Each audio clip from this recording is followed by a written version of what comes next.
Assalamualaikum Sobat Football United. Ringan amatiran ala gua. News update ini terkait dengan informasi Michael Carrick ya. Ada banyak informasi menurut gue yang menarik yang ingin gue sampaikan di video kali ini. Sobat Football United, gue ingin ingatkan yang belum subscribe, jangan lupa subscribe di channel ini. Terima kasih banyak dukungannya. Lalu jangan lupa follow juga ya Instagram gue di gus_football United. Jadi informasi kali ini adalah tentang Michael Carrick. Di video sebelumnya gue sudah membahas terkait dengan informasi Michael Carrick yang saingannya dalam tanda kutip berkurang satu ya. Ini terkait dengan keadaan dari Luis Enrique. Sebelumnya ada nama seperti kayak De Zerbi, Thomas Tuchel, lalu Gareth Southgate juga ya, Carlo Ancelotti, yang dengan alasannya masing-masing akhirnya tercoret menurut gue. Misalnya lebih banyak alasan itu ya mereka lebih mengikat dengan timnya masing-masing, seperti kayak Thomas Tuchel, Ancelotti, mereka memiliki komitmen yang lebih panjang lagi dengan tim nasional ataupun ya tim nasional Brazil dan juga tim nasional Inggris ya masing-masing. Lalu keadaan dengan Luis Enrique yang memang akan semakin dekat memperpanjang kontrak dengan PSG. Lalu De Zerbi yang kabarnya justru akan lebih arahnya itu ke Tottenham Hotspur. Praktis di video sebelumnya gue mengatakan hanya tinggal Julian Nagelsmann. Gue mengatakan hal tersebut bukan karena gue ngarang-ngarang ya, enggak, tapi dari berbagai informasi yang gue dapatkan. Dan dari mana dulu, dari berbagai sumber ya yang ingin gue mulai. Ini langsung aja dari Alex Kruk, Talksport. Dia memiliki opini bahwa saya pikir ini akan Michael Carrick. Ini hanya tinggal nunggu waktu saya. Jadi memang bagaimana Michael Carrick saat ini diprediksi oleh Alex Kruk ya dari Talksport akan menjadi head coach atau manajer permanen dari Manchester United musim depan. Lalu bagaimana dengan Laurie Whitwell? Di sebuah podcast dia mengatakan bahwa ya, sejauh yang saya ketahui belum ada komunikasi resmi dari Manchester United kepada siapapun terkait dengan posisi manajerial. Mereka ingin memberikan Michael Carrick ya ruangan untuk terus beroperasi, dan saat ini tidak ada situasi yang terburu-buru, katakanlah seperti itu, bagi manajemen Manchester United untuk membuat keputusan. Di sisi lain ya, ya tentu saja para penengah ataupun intermediaries ini masih terus mencari situasi adanya kandidat lain. Jadi sekali lagi ya, mereka pun juga masih berusaha untuk memberikan opsi-opsi kandidat lain bagi Manchester United selain tentu saja Michael Carrick. Dan itu yang terjadi saat ini. Jadi memang menurut Laurie Whitwell belum ada yang ofisial bagi atau di Manchester United terkait dengan penunjukan Michael Carrick atau tidak. Ini agak sedikit berbeda dengan spekulasi ataupun pendapat dari Alex Kruk. Tapi menurut gua, kalau kita melihat apa yang terjadi saat ini gitu ya, bahwa tidak ada saingan. Menurut gua mungkin ada satu, Julian Nagelsmann, tapi Julian Nagelsmann dengan plus minusnya menurut gua nilai Michael Carrick masih di atas Julian Nagelsmann. Kita kalau berbicara terkait dengan track record klub besar ataupun tim besar, iya, Julian Nagelsmann punya hal tersebut ya. Tapi hal yang dimiliki tersebut itu kan juga sempat dimiliki oleh beberapa nama manajer sebelumnya di Manchester United yang pada saat ini mereka tidak berada lagi di Manchester United kan. Artinya apa? Tidak bisa hanya mengandalkan reputasi trofi ataupun reputasi pernah menangani klub besar ya. Itu saja menurut gue tidak cukup. Nah, satu faktor besar yang dipegang oleh Michael Carrick saat ini adalah dia menangani Manchester United secara langsung. Dia adalah dia langsung berhadapan dengan media, dia langsung berhadapan dengan para pemain Manchester United. Dia yang saat ini berurusan dengan manajemen Manchester United dan lain-lain. Artinya ya dia sedang punya kesempatan untuk membuktikan secara langsung bahwa ya dia bisa sangat dipertimbangkan atau bahkan menjadi favorit untuk mengambil atau mendapatkan posisi head coach permanen dari Manchester United musim depan. Gue juga memiliki informasi lainnya bahwa Michael Carrick ini juga memiliki hubungan yang baik dengan dressing room Manchester United. Artinya para pemain itu mendengarkan Michael Carrick. Artinya para pemain itu melakukan instruksi yang diminta oleh Michael Carrick.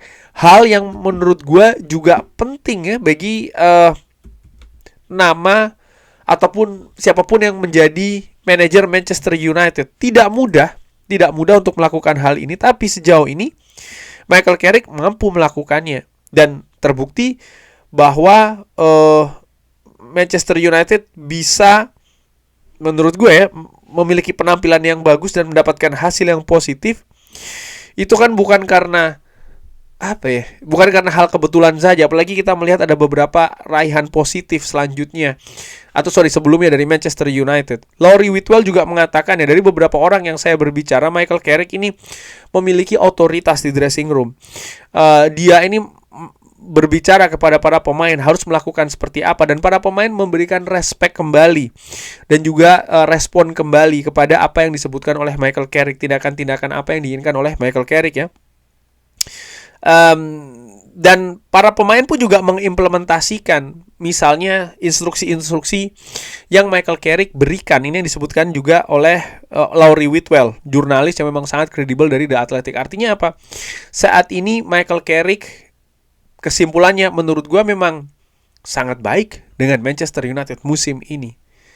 Nah, sering gue katakan di video-video sebelumnya, ada dua kunci utama. Tentu saja bisa ada faktor-faktor lainnya, tapi ada dua kunci utama. Nomor satu adalah bagaimana Michael Carrick menangani Manchester United musim ini. Tolak ukurnya ya bagaimana Manchester United berada di klasemen di akhir musim nanti, dapat tiket Liga Champions atau tidak, hal-hal seperti itu.